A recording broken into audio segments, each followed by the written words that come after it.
You're here on BBC Radio Leeds with me, Sanchez, Payne. Now, if you are a Leeds fan, then I feel like it's an understatement and no exaggeration whatsoever to say the last 20 years have been a roller coaster. They really have.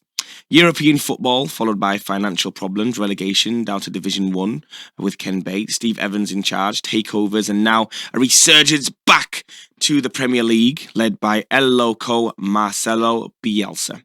And now a book called Leeds United in the 21st Century has been written by long-suffering Leeds United fan and owner of the Mighty Whites website, Dave Tomlinson. And Dave joins us now, and I feel like it's fair to say, Dave, it's been an interesting few years, to say the least, hasn't it? For boring times, yeah. Interesting is one word to put it. I think there's a few others, but we can't really use on the air. Yeah, absolutely. Definitely not before Watershed, Dave. Yeah, but yeah, no, it's been an up and down. We described it as a roller coaster. It's definitely fair to say we are at a high point of that roller coaster right now, and long may it continue elevating. But I want to go opposite. What was one of the low points for you, Dave, in your time as a Leeds United fan? Well, there's a number. So there's the on-field stuff, and I won't really talk about that. The low point, and one of the things that's covered in this book, is that time when they went into administration. So I remember when that was going through, 2007, I remember I was in London and I was trying to stay close to it.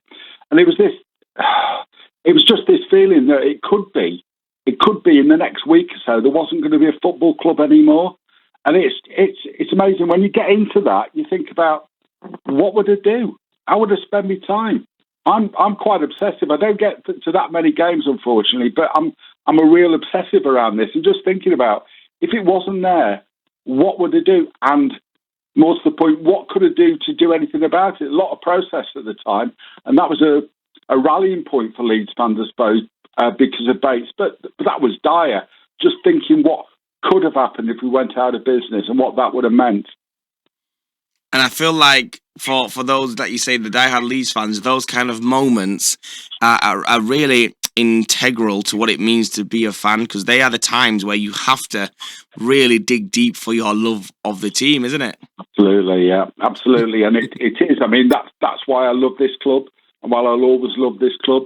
So actually the worst times are when you really bring out the fans, and going into the third division, it is the third division, but going into the third division, still having massive crowds and still having massive support, particularly away games, etc. Mm-hmm. It's what it's all about. This is a club like no other. I was talking to someone earlier on today, and it's just this thing about Leeds is a club of the community. It's a community feel to it, not like others. And I'm so glad when they went into the Premiership, they didn't get all the mercenaries in like a lot do, because there is still the heart of Leeds. And that's what it's about. That's why so many people will never turn away from this club, even in the darkest times. Definitely. And I always say this as well, Dave. When things are going well, it's easy to be a friend, a supporter, a lover, a partner, all that stuff. When things are down in the dumps, and that's when you really show true colours, and it shows the strength that is needed. And as you say, very happy with the fact that how they have approached going into the Premiership and how they've kept the spine of the team. And also, conversely, when it came to the support of Leeds, one of the things that filled me with pride, the statistic we saw almost every week in the Championship, was that we had the most away fans every single week, at every single game, at every single opportunity, which was unbelievable. Now, they are some of the good times, and it shows the strength and depth, as I said, but with the entire ups and downs, you had to relive for writing this book. Why did you drag yourself through it, and was it worth it? It was worth it. I didn't think so at times, but it was worth it, because part of this is just reliving that and reminding yourself why you do go through this. And it's, you said interesting times. I think it's such an interesting history. So it's almost, if Chilino hadn't come in, what would have happened? When GFH came in, everyone was wondering what would come, and we thought there'd be loads of money, and then there wasn't. And it's almost, you needed a Chilino to get to the other side. So actually reliving it and seeing what really happened and trying to dig through some of those things, and also talk about what happened and try and get some reality. I love it. You know, I've been doing this type of stuff for years and years and years, not just on the website, but I had a few books out. And it's just trying to get the social history that goes alongside this, because it does make a real difference to this part of the world and the people who are involved. So I think you've got to have the rough with the smooth to be Leeds, and we're used to that. So, even in the worst, there's still glimmers. So people talk about the Steve Evans time. There was some, after some of the stuff that went before, there was still good stuff out of that as well. And I think you do have to see both sides of that. You embrace the good times, really enjoy them. It's important we really embrace Bielsa's times, and this is a great time. But it's also remember the bad. Just remember that and what it was like. Remember that the fans were still going. So even at the lows, you've got really good crowds. Even at the lows, we were still creating memories. If you're just tuning in right now, I'm speaking to Dave Tomlinson, the owner of Mighty White's website, and also speaking about his new book, Leeds United in the 21st Century. Now, what I want to know, Dave, is let's talk fully about the book. What kind of insight do you give the readers? They pick it up, they look through it, they have a read. What kind of insight are you giving them? I'm trying to talk about the people. So the off-site people, the people behind the directors, and trying to look at some of the things that happen there. Some look at the controversy, but try and take a dispassionate look, trying to make it objective, but try and give the insight. So a lot of these stories are really well known. There's only so many times you can tell the thing, but I do try and bring in additional insights, try and explore it in a bit more detail, trying to just talk about actually what motivated, what it was really like, trying to get some of that feel in there and hopefully capture a definitive history of this period. And it does go from when Leeds in 2000 were everybody's favourite second team. I do remember that, and we don't particularly like that. And back again under Bielsa. It's a strange cycle we've been through there, where we go absolutely lowest of the low and then back. And I'm loving life as a Leeds fan. So we're just trying to capture the emotion, the people, the incentives, the enthusiasms and the passion. Try and do that. I'm not sure I've done it justice, but I really want to do that. So try and do this from our fans' point of view, but also understand, actually, there's a business part here. You've got to make the business work to get all the other parts, but you can't let it overwhelm you.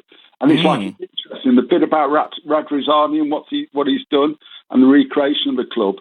That's what you need, someone like that that's prepared to go through it. And I just wonder what would have happened if we hadn't got up. There was all sorts of dark tales about if we hadn't got up, we'd have had to do a lot of selling off. But, but who knows? Yeah, it's a risk. We took it and it paid off. Now, in this, were you kind of in your own head going through all of this, or did you speak to other people writing it? Did you get a little, other sides of the coin and different perspectives? Try and, but this is really recollections, and I keep quite a lot of documents, newspaper cuttings and that type of stuff. So I'm a bit of a completist. So I've got all that and referring to it.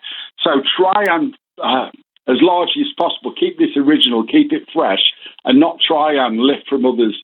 But it sometimes you do that. There wasn't that many discussions I've had with people, but I do try and capture that feel, do what I can around that, and try and get their perspectives. But some of these quotes are well known, what people have said, and you can go through websites, etc. to find all these. It's trying to put meaning into it, trying to tell a story that's coherent, try and take people along there and explain, how this actually happened, why did it happen in the way it is, because it's all about risk and gamble, and you've just got to try and get the right balance. So I try and bring in the perspective of living through this at the time, what it felt like, and what happened as a consequence. Amazing. And I'm sure you've done that justice as well, Dave. Thank you so much for being here on the show. Great to hear about it. Where can people get the book, and where can people check out your website? Okay, they can go to Amberley Publishing, and that's the publishers of this. So if they do a search for Amberley Publishing, that'll be the easiest way to get it. It will be out on Amazon in the next couple of weeks, and there'll also be stuff on the own page to do so. Although it's the Mighty White's website, the address is mightyleeds.co.uk.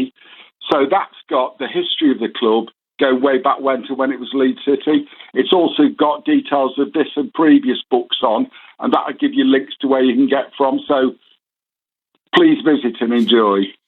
And Dave, really quickly, thoughts on tomorrow? How excited are you? 37,000 people back in Ellen Road. Well, there's nothing like it, is there? I mean, at the end of the season when we play West Brom with just numbers in, and Old Trafford last week, nothing like it. And you forget after this last year what it was really like.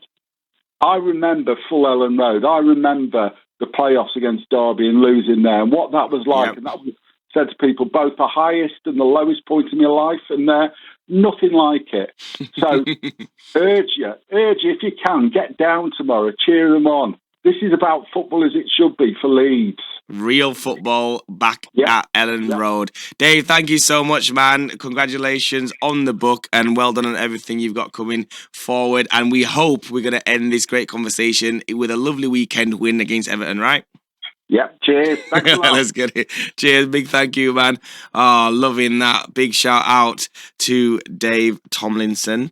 New book, Leeds United in the 21st Century, giving you the insights as what it's been like to be a Leeds fan over the past years.